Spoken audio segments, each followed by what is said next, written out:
जय हिंद। दोस्तों, सबसे पहले मेरे सभी व्यूअर्स को नए वर्ष की हार्दिक शुभकामनाएं।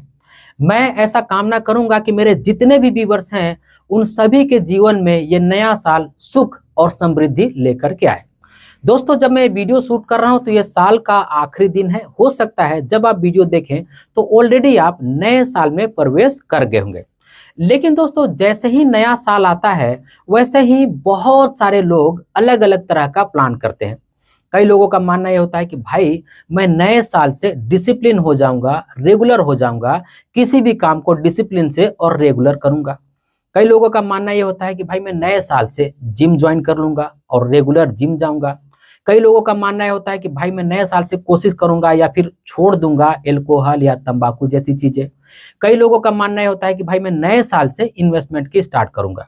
इन सारे काम में से अगर आप किसी भी काम को करना चाह रहे हैं तो सबसे पहले आपका वेलकम है, आपका स्वागत है। आप बहुत ही सराहनीय काम कर रहे हैं। और अगर आप निवेश करने की सोच रहे हैं और खास करके म्यूचुअल फंड में निवेश करने की सोच रहे हैं और आपके मन में ऐसा कंफ्यूजन है कि भाई मैं किस फंड में निवेश करूं, तो आज की वीडियो में मैं आप सभी को कुछ ऐसे फंड के बारे में बताने जा रहा हूं जिस फंड में निवेश करके आप इन्वेस्टमेंट की शुरुआत कर सकते हैं। या फिर अगर आप एक एग्जिस्टिंग इन्वेस्टर हैं और अपने पोर्टफोलियो में मॉडिफाई करना चाहते हैं तो भी आप इन फंड को कंसीडर कर सकते हैं। और दोस्तों, इस वीडियो के आखिर में मैं आप सभी को कुछ इंस्ट्रक्शंस दूंगा, इसलिए वीडियो को आखिर तक, अंत तक जरूर देखिएगा। और दोस्तों, ये जो फंड मैंने सेलेक्ट किया है इसके लिए मैंने 3 क्राइटेरिया चुना है। सबसे पहला ये क्राइटेरिया है कि मैं जिस भी फंड को चुन रहा हूं उन फंड का AUM साइज यानी कि एसेट अंडर मैनेजमेंट बड़ा नहीं होना चाहिए। लेकिन अगर उसका कोई अल्टरनेटिव नहीं है या फिर उस फंड का AUM साइज बड़ा होने से भी कोई फर्क नहीं पड़ता है, यानी कि उस कैटेगरी का फंड जो है वो बड़ा होने से भी कोई फर्क नहीं पड़ता है, जैसे flexi cap fund, large cap fund, index fund, इस तरह के जो फंड होते हैं इनके AUM साइज बड़ा होने से भी कोई फर्क नहीं पड़ता है। अगर इस तरह का फंड है तो हम कंसीडर कर सकते हैं। और दूसरा, हम ये देखेंगे कि हम जिस भी फंड में निवेश करने जा रहे हैं उस फंड में हम SIP तो कर ही सकते हैं, उस फंड में हम लमसम भी कर सकते हैं।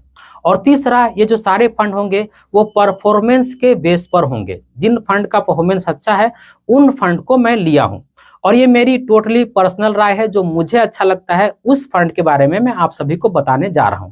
ऐसा हो सकता है कि जो आपका फेवरेट फंड हो वो इस लिस्ट में ना हो, तो आर्ग्यू मत कीजिएगा, क्योंकि ये मेरी राय है। मैं अपने पसंद से आपको फंड बताने जा रहा हूं और कोई जरूरी भी नहीं है कि आप मेरी राय से एग्री करें। हो सकता है कि आप मेरी राय से एग्री ना करें। ऐसे में जो मुझे अच्छा लगता है, जो फंड मुझे पसंद है, उन फंड के बारे में आज इस वीडियो में मैं आप सभी को बताने जा रहा हूं। तो आज की वीडियो बहुत ही इंफॉर्मेटिव है, इसलिए मैं रिक्वेस्ट करूंगा आप सभी से कि वीडियो को अंत तक जरूर देखिएगा। तो स्वागत है आप सभी का एक नई वीडियो में। आशा करता हूं आप सब अच्छे होंगे। मैं हूं अनवर अंसारी। चलिए पेश करते हैं। तो दोस्तों, बिना देरी किए हुए और आपको बिना कंफ्यूज किए हुए मैं 3 कैटेगरी के फंड के बारे में आज की इस वीडियो में आप सभी को बताने वाला हूं। सबसे पहला होगा फ्लेक्सी कैप फंड, दूसरा होगा मिड कैप फंड और तीसरा होगा स्मॉल कैप कैटेगरी का फंड। तो सबसे पहले हम फ्लेक्सी कैप फंड देख लेते हैं। तो ऑफ कोर्स दोस्तों, इस लिस्ट में जो सबसे पहला फंड है वो है क्वांट फ्लेक्सी कैप फंड और जो दूसरा हमारा फंड है वो है फराग फारिक फ्लेक्सी कैप फंड और तीसरा जो फंड है वो है HDFC फ्लेक्सी कैप फंड और चौथा जो फंड है वो है bank of India flexi cap fund. अब हम जानेंगे मिड कैप फंड के बारे में। तो ऑफकोर्स दोस्तों, यहाँ पे भी जो मिड कैप फंड में नंबर 1 पे है वो है क्वांट मिड कैप फंड और दूसरा जो फंड है, जो अगला फंड है, वो Motilal Oswal mid cap fund है और तीसरा जो फंड है वो निप्पॉन इंडिया ग्रोथ फंड है और चौथा जो फंड है वो SBI magnum mid cap fund है और पांचवा जो फंड है वो है कोटक इमर्जिंग इक्विटी फंड है। अब हम स्मॉल कैप कैटेगरी के फंड के बारे में जान लेते हैं। तो ऑफकोर्स यहाँ पे भी दोस्तों नंबर 1 पे क्वांट स्मॉल कैप फंड ही है, दूसरे नंबर पर एक्सिस स्मॉल कैप फंड है और तीसरे नंबर पर कोटक स्मॉल कैप फंड है और चौथा एक और फंड मैं आपको बता देता हूं दोस्तों, जो कि एक उभरता हुआ सितारा है, वो है bank of India small cap fund. तो ये कुछ फंड है दोस्तों। अगर आप नए साल से इन्वेस्टमेंट शुरुआत करने की सोच रहे हैं, नए साल से निवेश करने की सोच रहे हैं, तो इन फंड को कंसीडर कर सकते हैं। लेकिन मैं ये बोलूंगा कि आंख मूंद करके किसी भी फंड में निवेश नहीं करना चाहिए। अगर आपको निवेश करना होगा तो थोड़ा सा अपना रिसर्च भी आप जरूर से कर लीजिएगा। अब दोस्तों, जैसा कि मैंने इस वीडियो की शुरुआत में आप सभी से कहा कि इस वीडियो के आखिर में मैं आप सभी को इंस्ट्रक्शन दूंगा, या फिर आप ये समझ सकते हैं कि म्यूचुअल फंड में निवेश करते समय हमें किन बातों का ध्यान रखना चाहिए।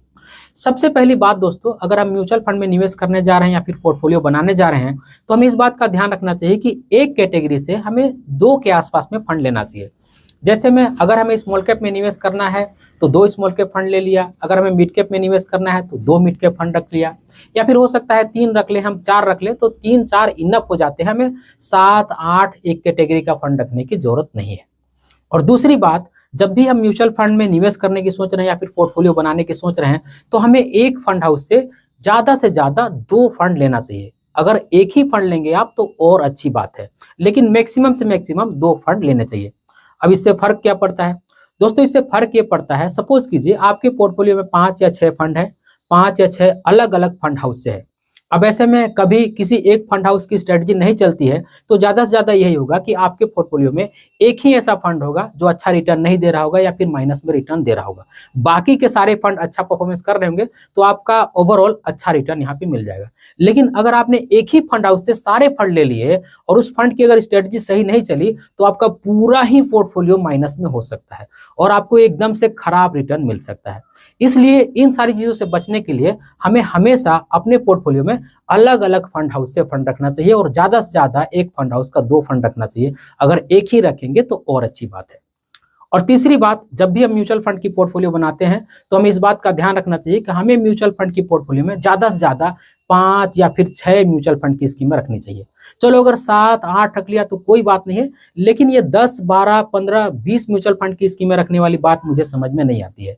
अब इस वीडियो के कमेंट सेक्शन में ऐसे लोग आकर कमेंट्स करेंगे कि देखिए सर, मेरे पास 15-20 म्यूचुअल फंड की स्कीमें हैं, मैं आसानी से मैनेज कर लेता हूँ और मुझे अच्छा रिटर्न भी मिलता है। अरे भाई देखो, जो एक्सपर्ट की राय है, जो जानकार लोगों का कहना है, वही बातें मैं आपको कहने की कोशिश करता हूँ। अगर वो कह रहे हैं कि भाई हमें कम म्यूचुअल फंड की स्कीमें रखनी चाहिए, तो इसका कुछ ना कुछ तो लॉजिक या मतलब होगा। तो इसलिए दोस्तों मैं वही बातें रिपीट करता हूँ कि हमें अपनी म्यूचुअल फंड की पोर्टफोलियो में ज़्यादा से ज़्यादा 5, 6, 7, 8 रख लो, लेकिन इससे ज़्यादा हमें म्यूचुअल फंड की पोर्टफोलियो नहीं रखनी चाहिए। तो नए साल में अगर आप निवेश करने की सोच रहे हैं तो इन सारी बातों को ध्यान में रखकर, इन इंस्ट्रक्शंस को ध्यान में रखकर म्यूचुअल फंड में निवेश कीजिए। आप म्यूचुअल फंड की पोर्टफोलियो बनाइए। मुझे उम्मीद है कि आगे आने वाले समय में आपको बहुत अच्छा रिटर्न मिलेगा। तो दोस्तों मैं ये उम्मीद करूंगा कि ये छोटी सी वीडियो आप सभी के काम आएगी। हो सकता है कि आपकी इन्वेस्टमेंट की जो जर्नी है वो आसान हो सके इस वीडियो के साथ में।